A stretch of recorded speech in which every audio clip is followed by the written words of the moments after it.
Ya.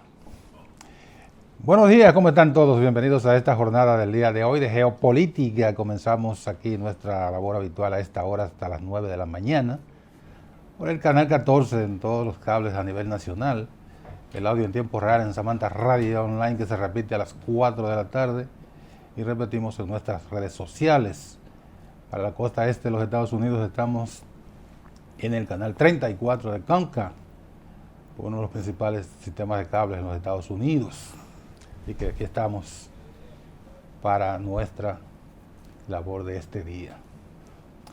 Hoy es martes y estamos a 27 del mes de septiembre. Está terminando este mes número 9 del año. En el día de hoy vamos a hablar de educación, básicamente. La profesora Josefina Pimentel, ex ministra de Educación, ahora es la secretaria de Educación de la, ¿cómo es? De la Fuerza del Pueblo, titular de la Secretaría de Educación. La secretaria de la Secretaría como que no pega. No, titular. Titular de la Secretaría de Educación del Partido Fuerza del Pueblo. Vamos a hablar con doña Josefina de lo que ella sabe. Bueno, la cuantificación que tiene el gobierno de los daños ocasionados por Fiona, rondaría unos 20.000 millones de pesos. Es una cifra respetable en un país con tantas necesidades, aunque a veces nosotros decimos, pero le hemos faltado el respeto a los millones, tantos millones, 5.000 millones por aquí, que se robaron 10.000 millones. Los millones son muchos, no importa, aunque sea de hojas de palo, decimos en el campo. Pero 20.000 millones es una cifra respetable que supone entonces un esfuerzo adicional del Estado Dominicano, del gobierno central y sus instituciones para hacer frente a esos daños ocasionados por este fenómeno que golpeó severamente en la región este del país, particularmente en las provincias de la Altagracia, El Ceibo, Atomayor, ya un poco en Samaná, para el nordeste, en la provincia de Duarte, un área muy específica, y la provincia de María Trinidad Sánchez, también una área muy específica. Pero fuertemente, como sabemos, fue básicamente en la provincia de Altagracia, en menor escala El Ceibo y Atomayor. De todos modos, el esfuerzo que se está haciendo es para devolverle la tranquilidad a esas provincias y esperamos se recuperen rápidamente de estos daños. Entonces, buenos días, profesora. Muy buenos días. Muchas gracias por invitarme a este espacio donde podemos tal vez dialogar acerca del sistema educativo y de otros temas vinculados al contexto que vive la nación y que vive el mundo también, porque a partir de la pandemia los sistemas educativos a nivel mundial tienen grandes desafíos. Estuve revisando un poco las estadísticas y vimos que 163 millones de niños y jóvenes en todo el mundo no tuvieron acceso a los programas alternativos que se diseñaron para enmendar un poco el cierre de las escuelas. Sí, la presencialidad anulada. Sí, entonces esto significa para los expertos que están también, diríamos, mirando con mucha atención este fenómeno, que habrán pérdidas cognitivas equivalentes a una generación. Es decir, sí, a nivel mundial se perdió un promedio de 141 días. En nuestro país el cierre de las escuelas ascendió a 171 días. Y el modelo que las autoridades pudieron diseñar, que fue un modelo a distancia a través de la radio, la televisión y algunos materiales escritos, pues tampoco pudo,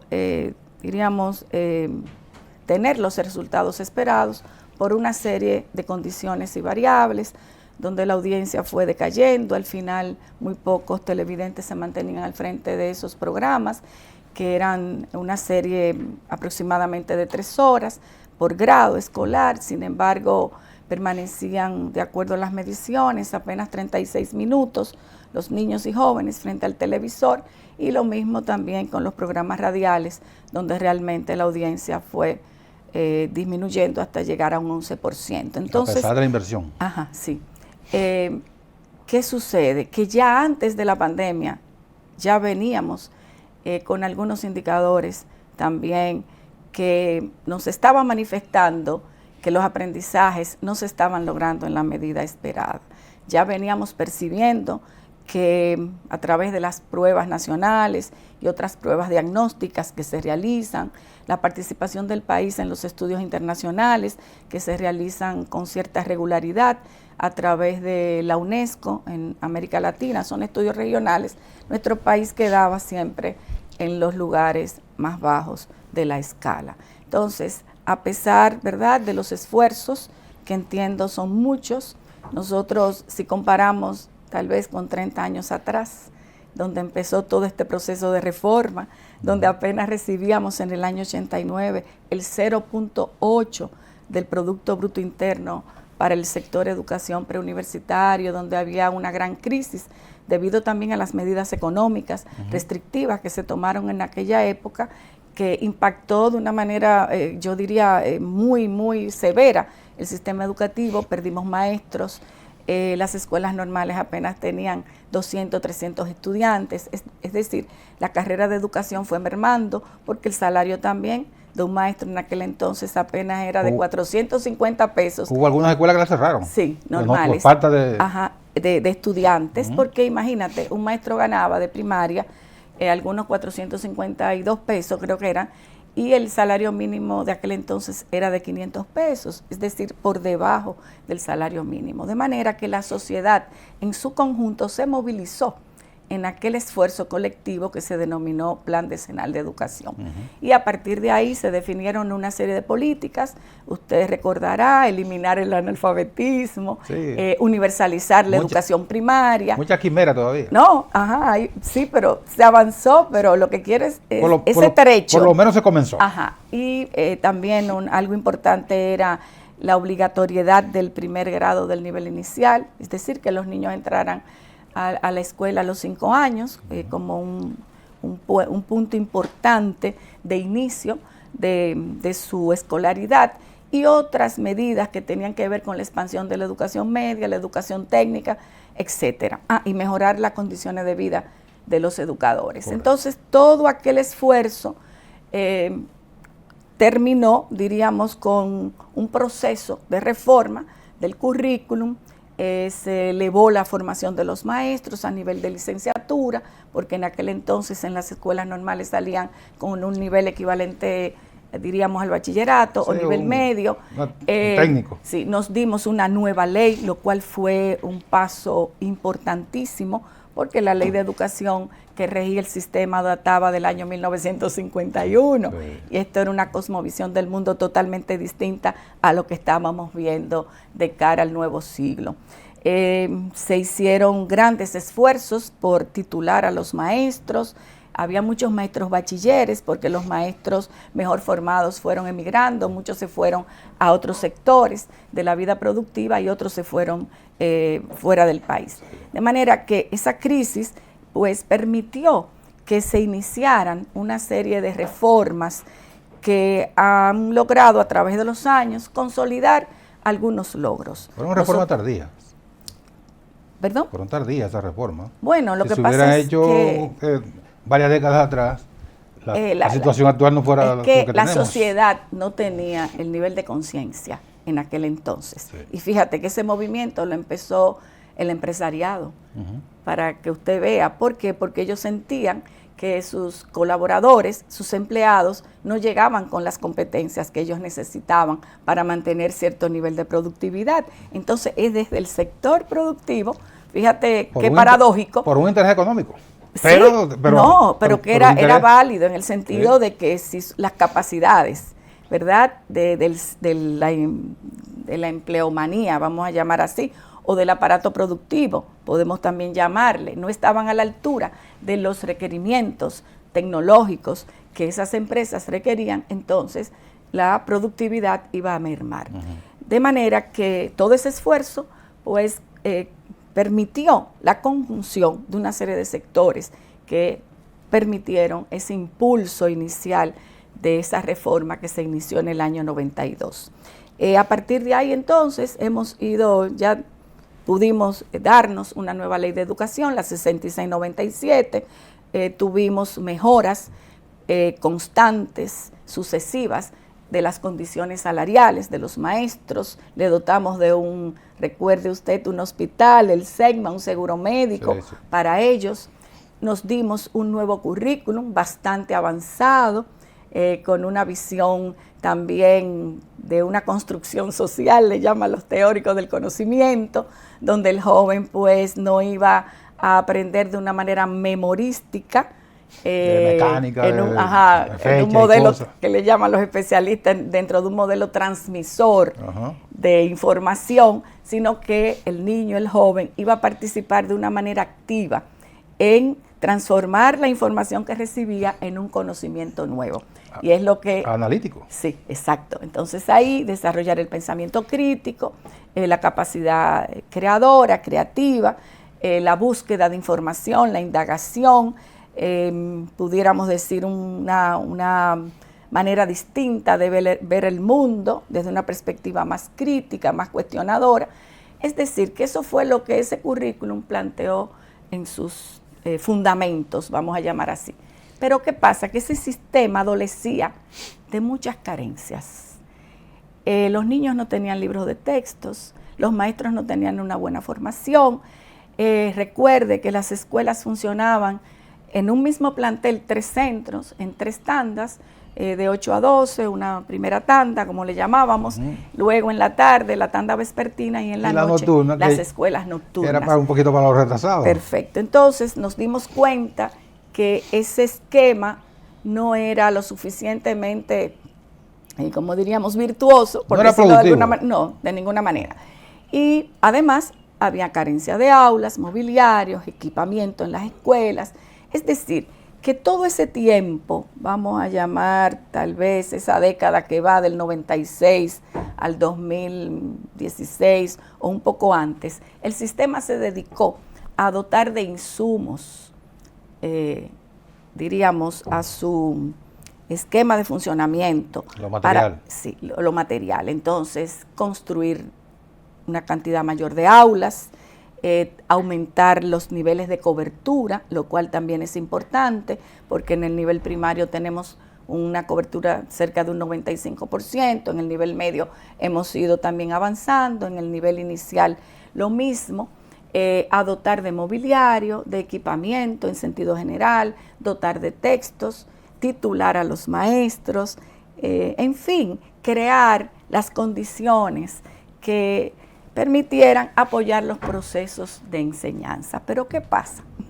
Durante todo este tiempo nos hemos dado cuenta que si bien hemos avanzado en algunos indicadores como cobertura, porque en eficiencia no creo que hemos avanzado tanto, porque de cada niño que entra se pierden 6 en el camino. Entonces también eso es... Hay una deserción.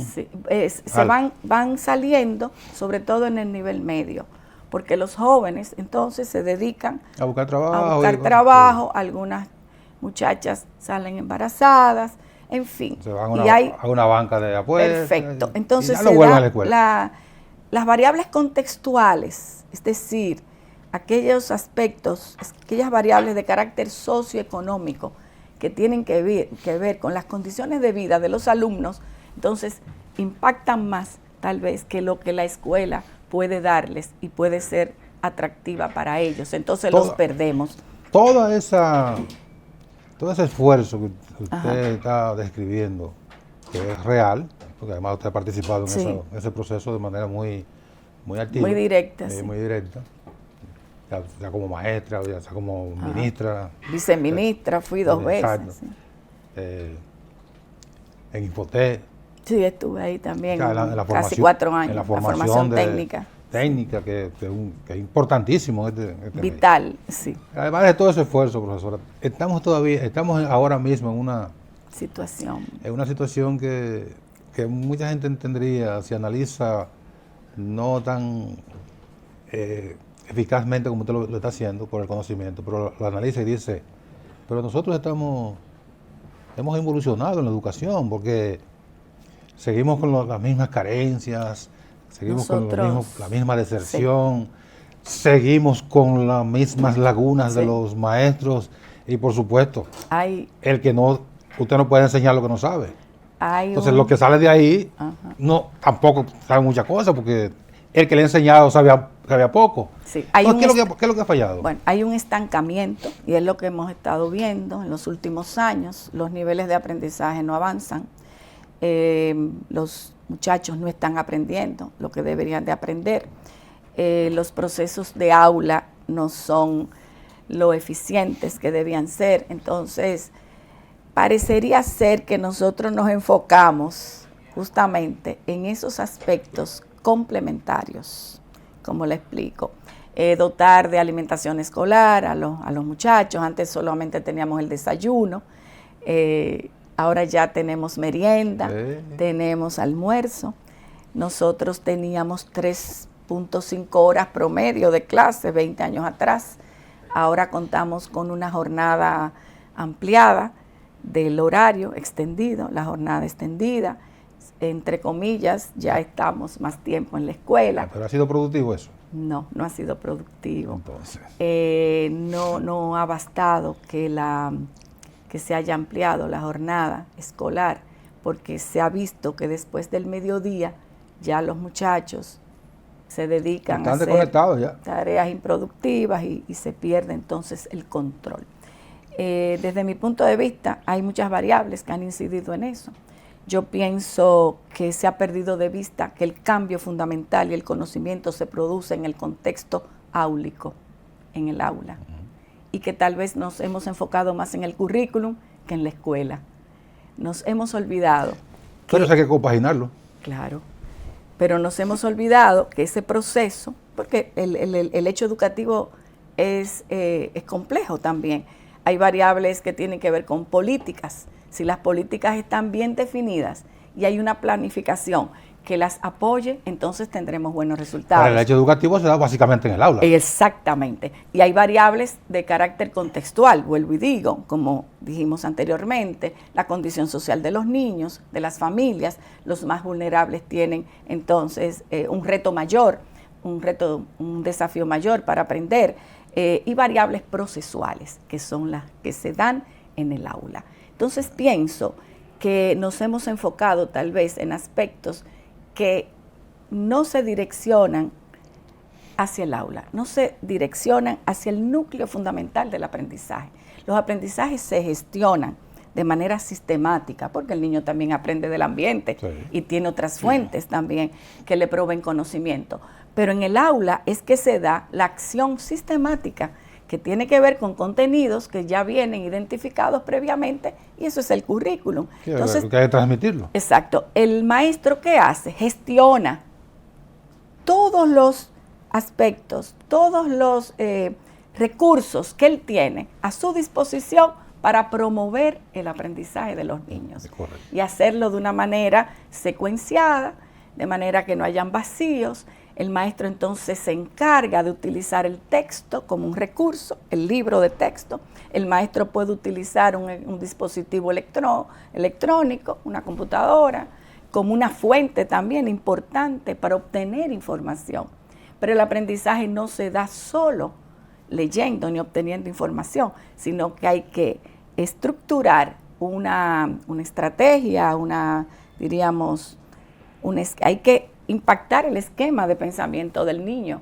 Usted tiene que motivarlo, le presenta la información y el maestro entonces maneja las técnicas necesarias para que el niño comience a incorporar, a tener una retroalimentación de parte del maestro de eso que él puede leer o recibir. Luego, a través de la práctica, entonces viene la práctica, viene el trabajo en equipo, viene la interacción con los demás niños, y se va construyendo, yo diría, una sabiduría colectiva, donde quien guía el proceso es el docente. Por algo los textos de los niños tienen muñequitos y tienen cosas para atraer su atención. Perfecto, entonces... Y hacerlo familiar. Pero eso es algo que está estático ahí. Entonces el maestro es el que tiene que hacer un uso. Y hacerlo dinámico. Perfecto, de esa herramienta, de ese medio, así se le llama, es un medio de aprendizaje, para activar entonces el interés, la motivación y además lo que ya el niño trae, porque el niño también trae conocimiento e información en el entorno en el cual él, ¿verdad?, participa, en la escuela, en la casa, la televisión, en la calle, los amigos, etcétera. Entonces, eso es una construcción social colectiva, pero tiene que ser guiada y fundamentada científicamente. Entonces, ¿qué necesitamos? Un maestro que transmita eso. Que esté preparado para gestionar todos esos medios y recursos de que él dispone para entonces guiar ese proceso de aprendizaje de una manera, como le dije, sistemática, secuenciada. Y además identificar dónde hay vacíos, reforzar cuando sea necesario, evaluar para saber si todavía hay aspectos que el niño, el joven, pues no ha logrado dominar, no ha logrado comprender. Y eso es lo que hace el maestro, eso es lo que es, diríamos, la educación escolar. Entonces, ¿qué ha pasado? Que nos hemos dedicado, como diríamos, a esas políticas que muchas veces tampoco guardan o tienen una, diríamos, no se derivan en una planificación rigurosa. ¿Qué ha pasado este año escolar y el año pasado? Justamente eso es lo que hemos evidenciado. De eso vamos a hablar, vamos a aterrizar con la realidad actual. Te ha hecho un análisis un recorrido un poco del contexto y de dónde venimos, porque no podemos decir que no se ha logrado nada. No, claro. Tenemos mayor cantidad de aulas, más niños en las escuelas, más maestros titulados, disponemos de algunos recursos que antes no teníamos. Tenemos un programa y el promedio ha aumentado. Sí, un programa de alimentación escolar que asiste a la mayoría de los niños de los centros públicos de enseñanza, que son los más vulnerables, pero más importante aún, no hemos logrado lo que esperamos en materia de calidad de la educación y calidad de los resultados educativos. Entonces, no basta tener los recursos financieros, que ese era otro elemento también. Que de eso vamos a hablar también. Bueno. Vamos a la pausa y regresamos de inmediato a continuar esta interesantísima conversación de una realidad que nos golpea a todos, que es el problema en la educación de la República Dominicana. Tenemos tantos años patinando en el mismo mojadito, parece como que no avanzamos. Sí avanzamos, porque la profesora le ha hecho un recuento bien apretado, pero muy descriptivo de lo que ha sido todo este esfuerzo. Pero reitero, seguimos teniendo serias dificultades, como las que acontecen justamente en este inicio de año escolar. Venimos ahora con la licenciada Josefina Pimentel.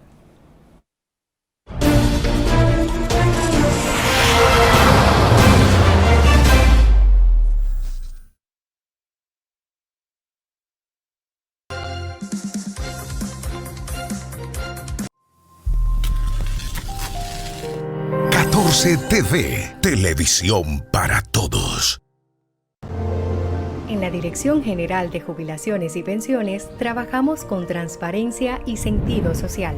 Contamos con establecimientos de atención para nuestros usuarios y además, durante esta gestión hemos otorgado 46,000 pensiones. Si quieres saber sobre tu pensión, visita nuestras oficinas o consulta nuestra página web www.dgjp.gov.do. Te servimos con calidad y justo a tiempo.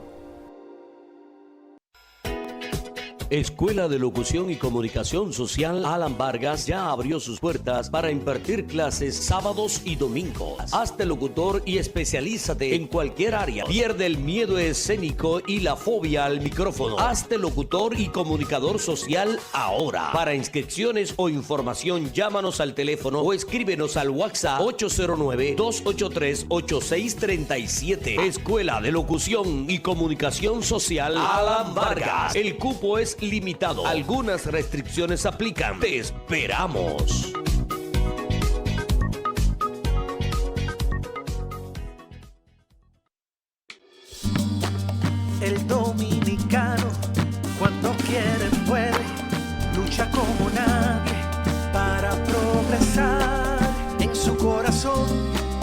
La esperanza crece, sabe que la fuerza está en la unidad.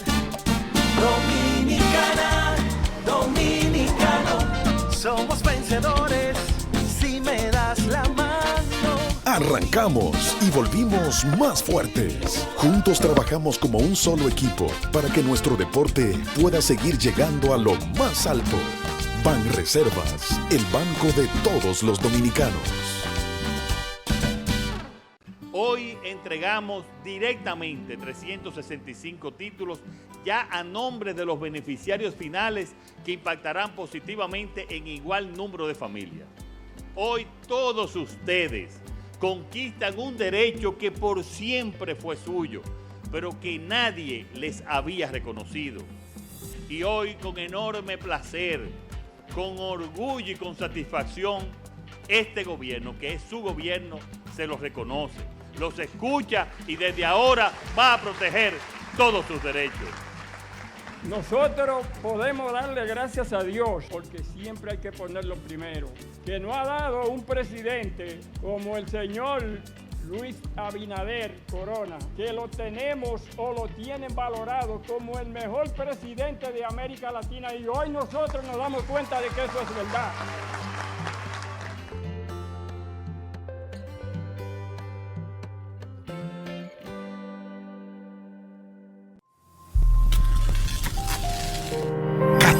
TV, televisión para todos.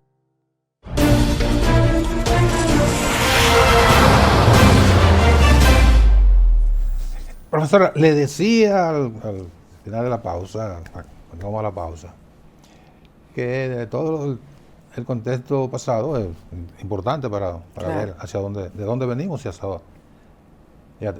dónde llegamos hasta ahora, pero hacia dónde vamos, que es más importante aún, con todos los problemas que han estado ocurriendo al inicio del año escolar, falta de butacas, falta de materiales, se sigue falta de docentes, falta de cupo en las escuelas. ¿Qué ha fallado ahí? Sí, no es falta de recursos.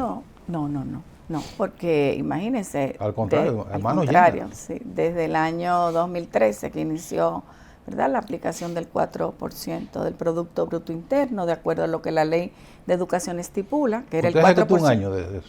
¿O no? ¿No llegó a ejecutar? Yo ejecuté 7 meses. 7 meses. Sí, yo salí en julio del 2013, yo entré en el 2011. Nosotros en el 2012 ejecutamos 58 mil millones, el 99% del presupuesto lo ejecutamos. Y ya en el 13 entonces eso prácticamente se duplicó y se destinó a educación 99 mil millones, pero luego casi siempre a mitad de año se hace una modificación y se le asignaron algunos recursos más y ascendió a 100 mil millones en ese momento del 2013. Ya para el año 2022, donde estamos, como eso va sucesivamente incrementándose en función de la proporcionalidad del 4%, estamos hablando de que para este año la asignación fue de 231 mil millones. Eso es mucho dinero. Es mucho dinero. Entonces, fíjese, el sistema educativo es complejo y su gerencia, su administración, por tanto, también lo es, porque hay aspectos que tienen que ver con insumos, dotación de insumos de todo tipo, desde construcción de aulas, equipamiento, dotación de mobiliario, libros de textos, dispositivos escolares, luego el maestro, la selección de esos maestros, eso tiene que pasar por un concurso, eso tiene también que partir de un diagnóstico, porque el sistema educativo está conformado por 3 niveles. El nivel inicial requiere un tipo de educador distinto al del nivel primario, el mobiliario, los materiales, todo es diferente. Entonces, eso es un subsistema, vamos a llamarle así, que tiene sus particularidades. Luego usted tiene el nivel primario, que es diríamos la cantidad mayor de estudiantes, hay 1.2 millones más o menos de estudiantes, y el nivel medio que también tiene sus particularidades porque se divide en distintas áreas. Hay politécnicos, pero también hay liceos en artes y liceos también que se enfocan más en los aspectos teóricos, conceptuales. Entonces, los liceos tradicionales. Usted tiene que manejar y mantener 10.000 planteles, pero usted no lo puede dejar para un mes antes de iniciar el año escolar, Y usted tiene también que tener un diagnóstico de cuánto será el incremento de la matrícula, proyectarla para saber cuántas escuelas más tiene que construir y dónde. Todo eso se reduce a una palabra. Planificación. Ya. Planificación y un uso también adecuado de los tiempos. Porque como todo es voluminoso, son muchos estudiantes, muchos docentes, muchos centros, son muchos procesos de adquisición, usted se tiene que manejar con un plan de adquisiciones muy estrictos. ¿Por qué? Porque hay tiempos mortales, como decía el ingeniero Flores. Hay tiempos fatales, sí, dicen los abogados. Fatales, mortales, fatales, sí. Entonces, para usted garantizar que el mobiliario escolar del año 2023-2024 esté a tiempo en las escuelas, usted tiene que empezar un año antes el proceso de adquisición, porque usted tiene que diseñar los pliegos. Si los pliegos están bien diseñados, no va a tener problema, pero si hay dificultad ahí, luego eso se traduce entonces en el proceso siguiente. Luego usted hace el llamado a concurso, usted ahí hace la licitación. Si hay una buena ejecución de ese proceso, entonces usted tiene personas a quien asigna, ¿verdad?, la elaboración, diseño de esos bienes. Si a veces se quedan desiertos, entonces tiene que volver a empezar. Luego de eso hay un tiempo administrativo que tiene que ver con registro de contratos, que eso también toma a veces bastante tiempo. Es un proceso. Y luego viene ya el proceso de elaboración mismo, que puede tomar, depende de lo que sea, 3, 4 meses, 5 meses. Y finalmente la entrega del producto. Ese proceso completo puede tomar de 9 a 10 meses. Y cuando le entregan el producto, eso debe ser entonces distribuido a todos los centros. De manera que educación requiere de una estricta planificación, de una buena gerencia a nivel, diríamos, institucional, pero también desde los mismos centros educativos, para que el sistema como un todo funcione eficientemente. Entonces, no se trata solo de disponer de los recursos financieros. Es cómo gerenciar esos recursos. Es cómo gerenciar, porque eso se puede convertir en un problema. Sí. Como hemos visto, usted tiene una masa enorme de recursos y no puede gastarlos, que ya se vio. No sabe gastarlos. Ajá. Entonces, es eso, peor. Teniendo necesidades y teniendo, vamos a decir, identificadas las necesidades. Por tanto, la gestión del sistema educativo requiere, como digo, una buena planificación, no se puede improvisar de ninguna manera, capacidades también técnicas y gerenciales de alto nivel.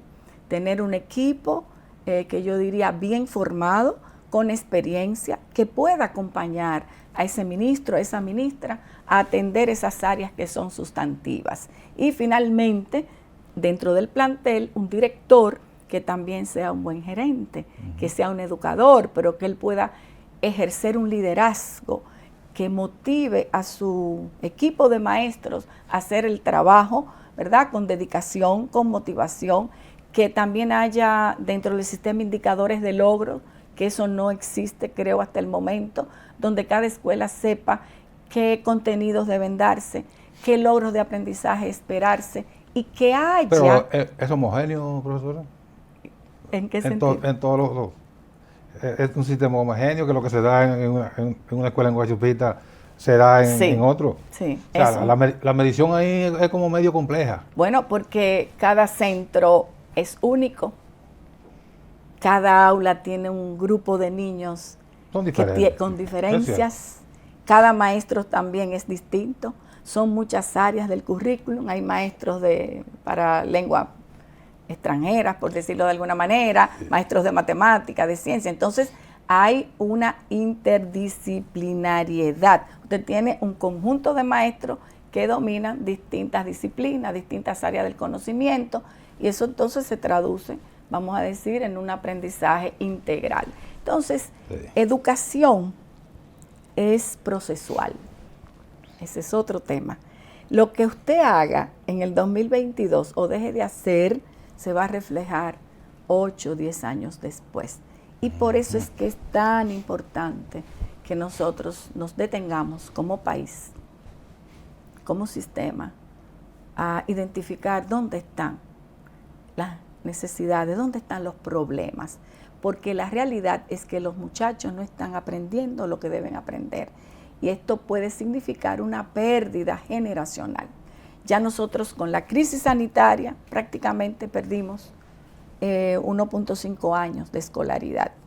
En aquellos centros educativos donde sí pudieron tener, diríamos, más recursos, más control de los procesos, como en algunos centros privados, la pérdida ahí tal vez fue menor, pero también hubo pérdidas.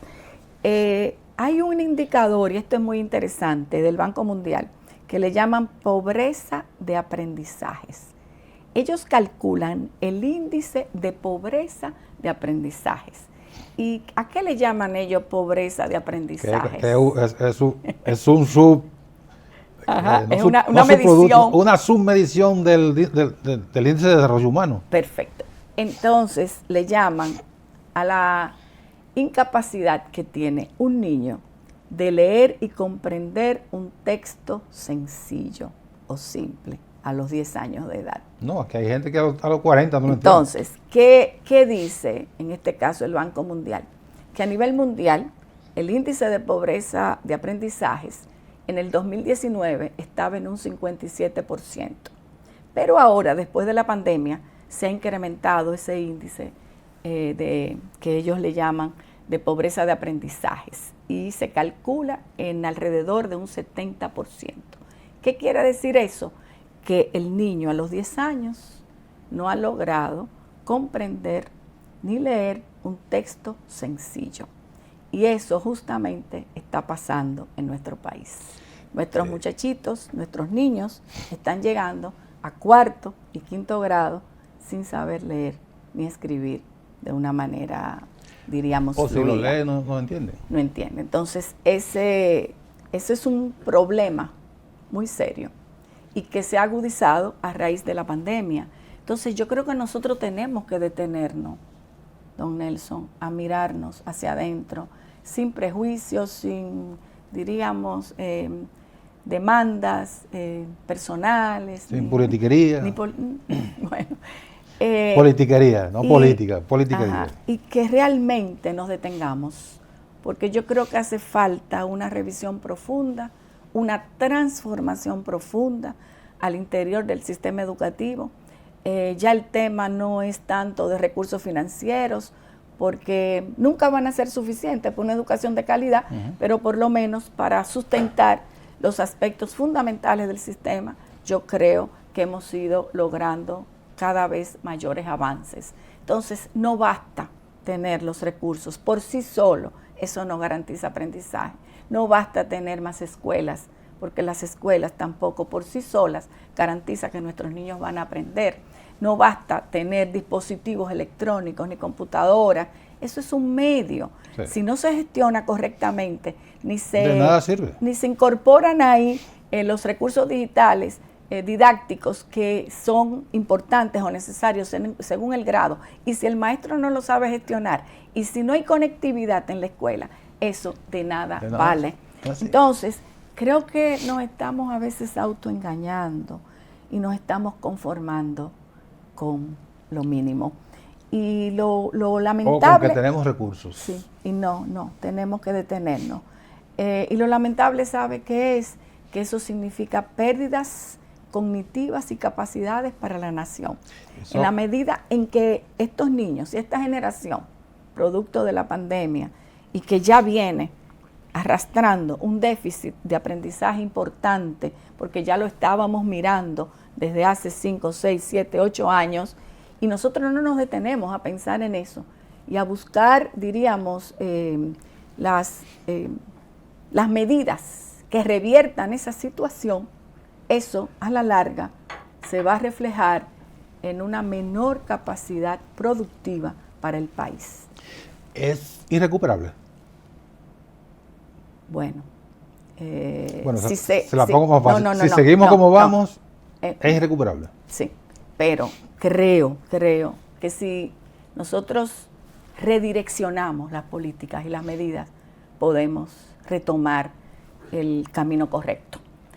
Yo pienso que educación tiene que dedicarse a hacer que las escuelas funcionen bien, que los niños aprendan, que los maestros estén bien formados, que estén acompañados. Nosotros tenemos que diagnosticar también lo que está sucediendo. Nosotros cerramos la escuela prácticamente 2 años y reabrimos y no hicimos diagnóstico. No hemos identificado qué pérdida ha habido, pero tampoco se ha visto un plan de recuperación, de nivelación. Entonces, estamos como en automático caminando y así no podemos. Nosotros tenemos que focalizarnos en el centro, en el aula, en el trabajo del docente, apoyarlo, acompañarlo.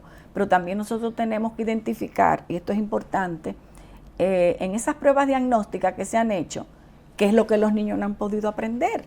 Y en esas evaluaciones de desempeño que se han hecho, que nada más ha pasado el 2.9 con sobresaliente de los maestros de esa prueba del 17, qué es lo que los maestros no saben. Entonces, utilizar esos 2 insumos para nosotros, entonces, enfocarnos y focalizarnos en esos aspectos. ¿Qué no saben y por qué no lo han aprendido? Mire, los maestros no saben planificar. Eso es lo que sale en las pruebas. Los maestros tienen dificultad para identificar estrategias y actividades que se vinculen al currículum. Los maestros tienen dificultades para evaluar los aprendizajes. Entonces, en eso es que tenemos que enfocarnos.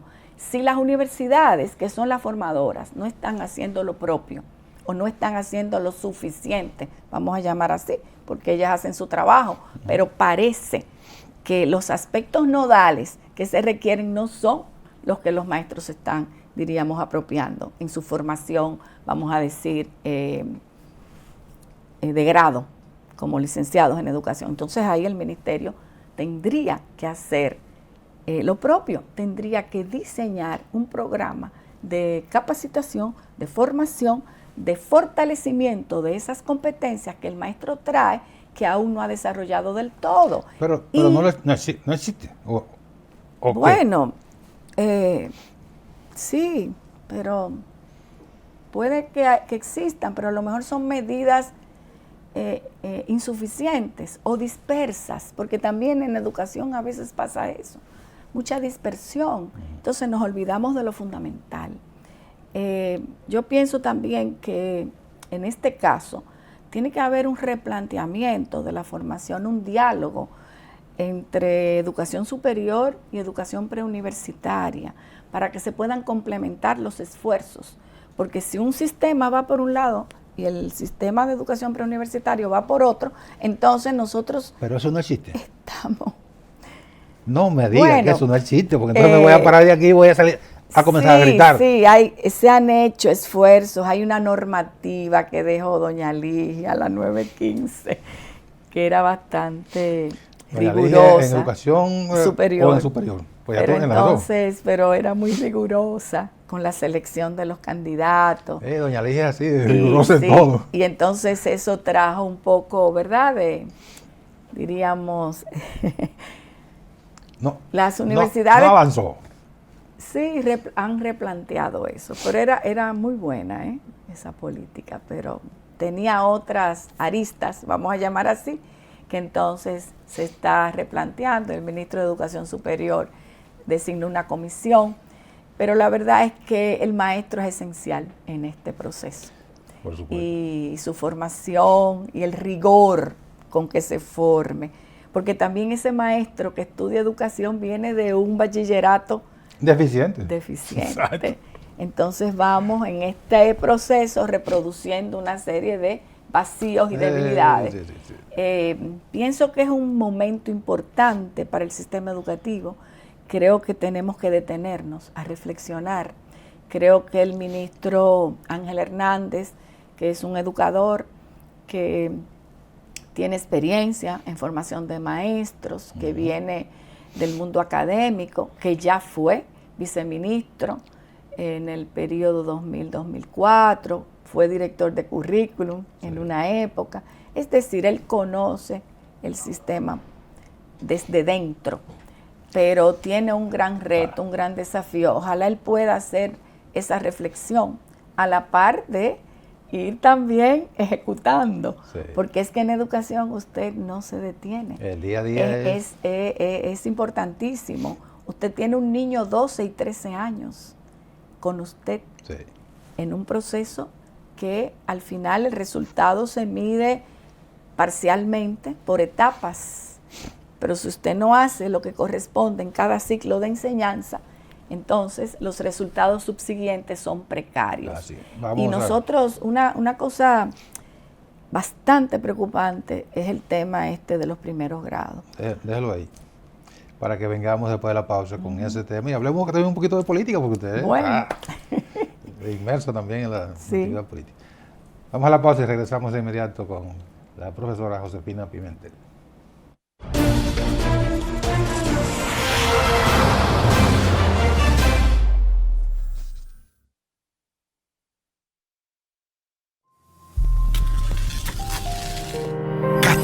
TV, televisión para todos.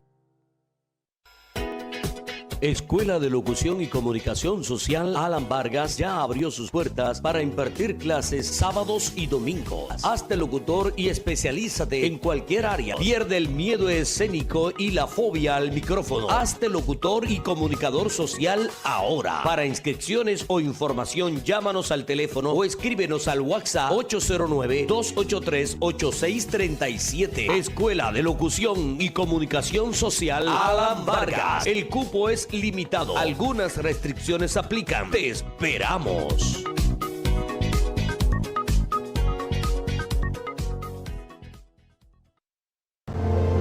En la Dirección General de Jubilaciones y Pensiones trabajamos con transparencia y sentido social.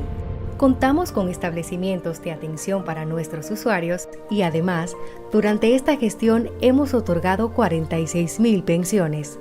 Si quieres saber sobre tu pensión, visita nuestras oficinas o consulta nuestra página web www.dgjp.gov.do.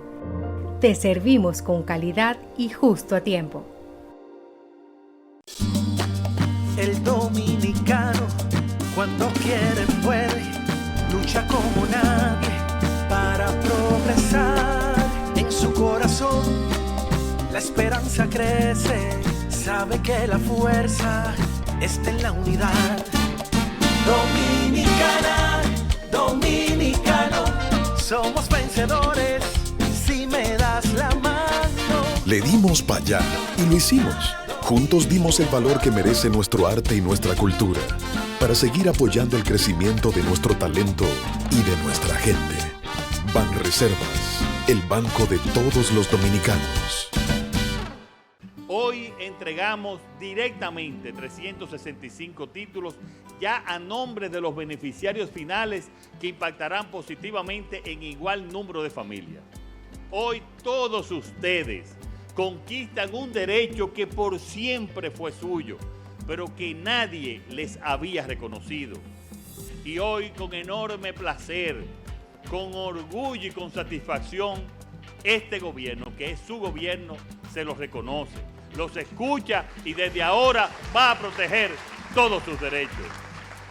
Nosotros podemos darle gracias a Dios, porque siempre hay que ponerlo primero, que nos ha dado un presidente como el señor Luis Abinader Corona, que lo tenemos o lo tienen valorado como el mejor presidente de América Latina, y hoy nosotros nos damos cuenta de que eso es verdad.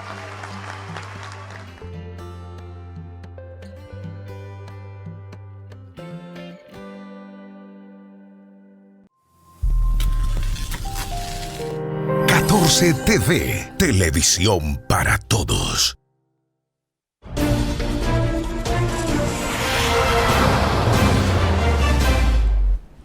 Seguimos en esta interesantísima conversación con la profesora Josefina Pimentel, titular de la Secretaría de Educación del Partido Fuerza del Pueblo, es viceministra, es ministra de Educación, educadora de toda la vida, y que una buena entrevista.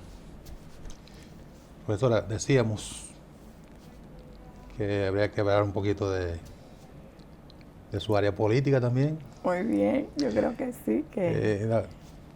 La Fuerza del Pueblo, un partido que está construyendo una opción. Sí. Entonces nada... Y unas capacidades para gobernar. Yo creo que no diríamos que sea un asunto tan remoto que usted pudiera volver a ser ministra de Educación. Bueno, no sé, eso no me compete a mí. No, pero de ninguna manera. Realmente, un equipo de ustedes, de la Fuerza del Pueblo, hizo una evaluación post pandemia, post no, sí. Seguimos en pandemia todavía, acerca del desempeño educativo, del desempeño del esfuerzo de la virtualidad. Sí. Y según vi, sí, no fue productivo. No lo fue. En muchos lugares, lo que sabíamos ya, no había conectividad, la energía eléctrica, un desastre, todo eso. Se hizo una gran inversión de 61 mil millones, de ese porcentaje para la producción de guiones de radio y televisión, se invirtieron 33 mil millones, fue una masa también de recursos importante. Se pagó una asesoría al PNUD de 13 mil millones, se adquirieron dispositivos tecnológicos también, pero en las mediciones que se hicieron, lo que se determinó es que en el inicio, que fue en noviembre del 2020, pues la audiencia ascendía más o menos un 56%, pero ya en el mes de abril eso descendió a un 10%, y que el tiempo promedio era de 36 minutos de un periodo, una sesión de 3 horas de clase. Y en la radio apenas la audiencia promedio fue de un 11%. Y se usaron también materiales escritos, pero esos materiales escritos requerían que un adulto acompañara al niño. Sabemos el nivel también de escolaridad de los padres de los niños de las escuelas y centros públicos, que realmente equivale al nivel primaria. Sí. Y el tema de los dispositivos requería también una capacitación, se hizo, pero fue una capacitación muy rápida y realmente eso no tuvo el provecho esperado. Y otro aspecto, pues también es que eso trajo también algunas situaciones socioemocionales en los alumnos, en los maestros. Por tanto, ese fue un tiempo crítico para la educación dominicana y a nivel mundial, como dije, hubo una pérdida importante de capacidades cognitivas y que prácticamente se perdieron 2 años. ¿Y qué recomienda la Fuerza del Pueblo? Bueno, en este sentido, redireccionar las políticas, eso es importantísimo. Hacer un énfasis especial en los primeros grados, porque son los grados más importantes para los niveles subsiguientes de escolaridad, sobre todo afianzar la lectoescritura. Tendríamos que hacer un programa especial de capacitación a los docentes para que ellos puedan manejar esto con mucho mayor destrezas y que pudiéramos entonces realmente alfabetizar y construir también las capacidades básicas, no solo en lectura, sino en matemáticas. Nosotros planteamos que la lectura debe ser una política central del sistema educativo en los próximos años y un eje transversal, no solo para el primer ciclo de primaria, sino para todos los niveles de enseñanza. La lectura, su comprensión, la comprensión del mundo, el desarrollo de la capacidad analítica, el pensamiento crítico, poder argumentar, poder comunicar lo que se sabe, todas esas son destrezas fundamentales que se necesitan para la sociedad de hoy. Entendemos también que es sumamente importante reorientar la jornada escolar extendida. Ese modelo debe ser repensado y debe ser aprovechado al máximo.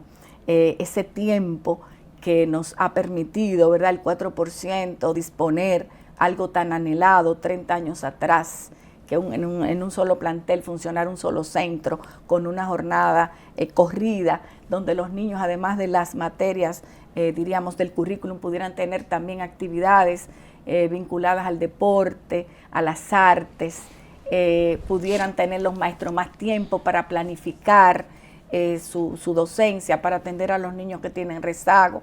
Es decir, el modelo pedagógico tiene que ser transformado y tiene que ser mejor aprovechado. Gracias. Nosotros también entendemos que hay que afianzar todo lo que tiene que ver con la formación del maestro. Esto tiene que ser fundamental.